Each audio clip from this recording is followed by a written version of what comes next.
Peace. Today I want to elaborate on a couple of scriptures from the Bible that a lot of people from the black community tend to misinterpret. Only difference is we're going to be dealing with a little biblical Hebrew. As most of you all know, I do have training in biblical Hebrew, so we will take a grammatical approach when we observe these things. So the scripture at topic is Lamentations 4 and 8. But to stay in the context, we're gonna scoot back a couple of verses so that we can make sense of it all. Before we go in, let's read Lamentations 4 and 5. Those who ate delicacies are desolate in the streets. Those reared in purple embrace ash pits. 4 and 6. For the iniquity of the daughter of my people is greater than the sin of Sodom, which was overthrown in a moment, and no hands were turned toward her. 4 and 7. Her consecrated ones were purer than snow. They were whiter than milk. They were more ruddy in body than corals. Their polishing was like lapis lazuli. Chashek mishchor ta'aram lo nikru. Bechudo defer oram. La'avmam yavesh haya ka'ev. So, this verb here, one of the most important constructs in this text, is in fact a verb. It is a third masculine singular G stem perfect. Perfect meaning that it is past tense. G stem means that it is simple active. The verb means to become dark. So this first verb typically says he became dark or it became dark. All right, so next construct is mishchor. It has an article of comparison attached to it as a prefix mem. Then you have the true word shahur from the shoresh shahar, to become dark or black. Shahur in this context, it's a noun masculine singular. It means darkness or blackness. So this next word is another noun, and it has a masculine plural suffix attached to it. It is from the root or the shoresh to'er, and it means, form or outline. So appearance, form, silhouette, something like that. So since it's third masculine plural, that render would be something like their appearance. These next two constructs, which is really one construct attached with a negative particle attached, attached to an actual verb, which is a nif all perfect, in its third common plural, meaning that there is no gender attached, but there is a plural presence, and it's third person. It's from third person perspective. All right, and the root word is nun kaf resh, all right, which is a verb, nakar. It means to recognize or regard. So lo nikru means they were not recognized. All right, so the shoresh of this word is het wo vad, hud. All right, so that word would mean outside or a street, the outside or a street. All right, it's plural because it has a feminine plural suffix at the end, wot, which is wotau. Then it has an inseparable preposition, bet, with an A-class vowel attached. That would mean by the, or in the, or at the. So in the streets. This next construct is a verb, G stem, third masculine singular perfect, meaning it is past tense. It is from the shoresh vad pe dal, means to cling. All right, so he clung or it clung, past tense.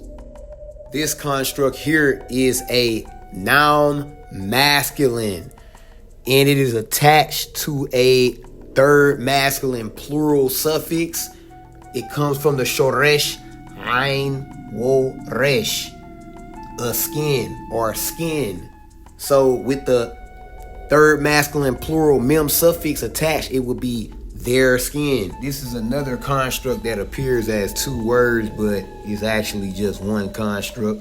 It has a standalone preposition, ein lam, which means upon or on. Then it has admam, in which the shoresh is edem. It is a feminine noun because it's a body part. It means bone or self or substance. Then it has a third common plural mem suffix attached to it. So that would be on or upon their bones. Or it could mean substance or self. Let's see what fits. So this construct itself is a third masculine singular verb, G-stem perfect, meaning that it is simple active and it has already taken place. All right. It is yabesh, means to dry out. So it dried out. This construct is another third masculine singular G-stem perfect verb, haya. It means to exist or to be, meaning that it already happened. So in this case, it would be was. It was dried up. This last construct, ka'id. All right. So the shoresh is a biconsonantal shoresh. Ein vad. It means tree or wood. Then it has an inseparable preposition attached to it, which means like or as, which is the kaf. So like or as would, or as would. So a correct render of this biblical Hebrew text would be, their appearance became darker than coal. They are not recognized in the streets. Their skin was stuck upon their bones. It was dried up as wood. So honestly, it's starting to look like it's not really talking about somebody's race. It's starting to look more like the status. I'm not sure, man. You might want to take a second look at that. 2 Kings 19:9. Let's get it. Wayishma el tirhaka melek kush. We won't be hanging around here for too long, but we will take a second to observe these two constructs. Melek kush. Wayishma. Third masculine singular G-stem verb. Perfect. Has a woe prefix preterite with an A-class vowel. Then it has a preposition standalone attached to the proper name, tirhaka. Then it has a noun and construct with another noun, melek kush. Melek means king. And then kush, let's see what kush means. All right, so we got kush, noun, proper, personal, gentilic, territory. First son of Ham, Genesis chapter 10.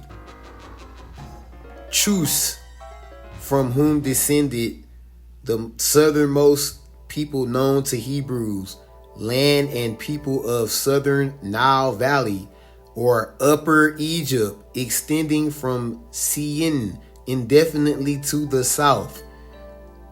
Yeah, Nubians. Let's be true to it. In comparison to the Levant region, look at where Nubia is to the south. I would say that's pretty accurate if you're going by the Brown Drivers Briggs lexicon. And let's just be frank. In comparison to other regions like in the Levant and regions in Egypt, the anthropological evidence is pretty straightforward, especially when it comes to Nubian artifacts. There's no mistake about who the Nubians are when the Egyptians depict them and when the Nubians depict themselves, fam. So it typically says, and he listened, or and he heard unto Tirhaka, the king of Nubia or Cush. It's pretty clear about who this guy is and what part of the world, they're associating him with. This is King Tirhaka, a Nubian king that ruled Egypt in the 7th century BCE.